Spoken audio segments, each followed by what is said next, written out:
Affairs. Transparency ان affairs کا مقصد یہ ہے کہ جتنے بھی ہم لوگ جو کام کر رہے ہیں اس میں ٹرانسپیرنسی ہو, اور جس کے اوپر بہت سے ممبران کو اور خاص طور پہ مجھے بھی بڑا اعتراض ہے کہ یہ الیکشن اس وقت ہو رہے ہیں وہ ٹرانسپیرنٹ نہیں ہو رہے ہیں, کیونکہ میں نے بہت سے سوالات اٹھائے ہیں ووٹر لسٹ کے اوپر اور ٹائمنگ کے اوپر جو کانسٹیٹیوشن کے خلاف ہیں, اور میں یہ سمجھتا ہوں کہ اس کا جواب دیا جائے کہ اگر میں غلط بھی ہوں تو اس کو ڈینائی کیا جائے, اور جیسا کہ ایسا نہیں ہو رہا ہے. اس کے علاوہ میرے جو منشور کا یہ کہ ممبرشپ بڑھائی جائے.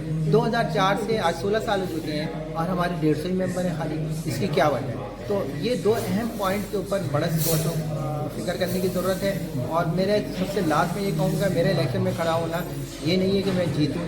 آج اگر میں جیتوں نہیں تو میری آواز اور میری جو سوچ ہے وہ لوگوں تک پہنچ جائے, یہی میری بہت بڑی چیز ہے.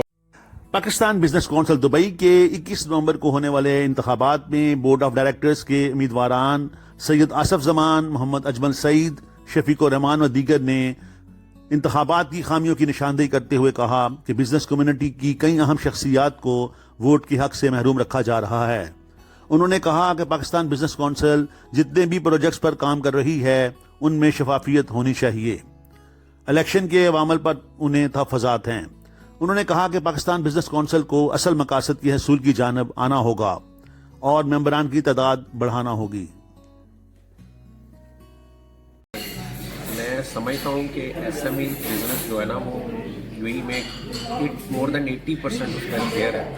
تو میری خواہش ہے کہ میں ان لوگوں کو ریپرزینٹ کر سکوں تاکہ زیادہ سے زیادہ پاکستان بزنس کونسل دبئی میں ممبرس آئیں, اور یہ وہ ممبرس ہیں جو ان ریئل سینس جو ہے نا وہ کمیونٹی کو اور بزنس کمیونٹی کو پریزنٹ کر سکیں. میرا سب سے مین اور جو سب سے بڑا ایجنڈا یہی ہے. میں first time Pakistan business council میں الیکشن میں کھڑا ہو رہا ہوں.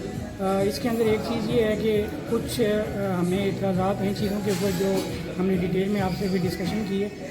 کچھ چیزیں ہیں جیسے لیٹ سے ڈیجیٹلائزیشن ہے ہماری جو ہے, ہم یہ چاہ رہے ہیں کہ پاکستان بزنس کونسل جو ہے ہر جتنے بھی بزنس نیٹ ورک ہیں جیسے لنکڈ ان ہے, یہ سارے ہیں, یہاں سے کمیونٹی کو آپس میں ایک دوسرے کے ساتھ نیٹ ورکنگ کی جائے اور ان کو زیادہ سے زیادہ روٹ میں لیا جائے.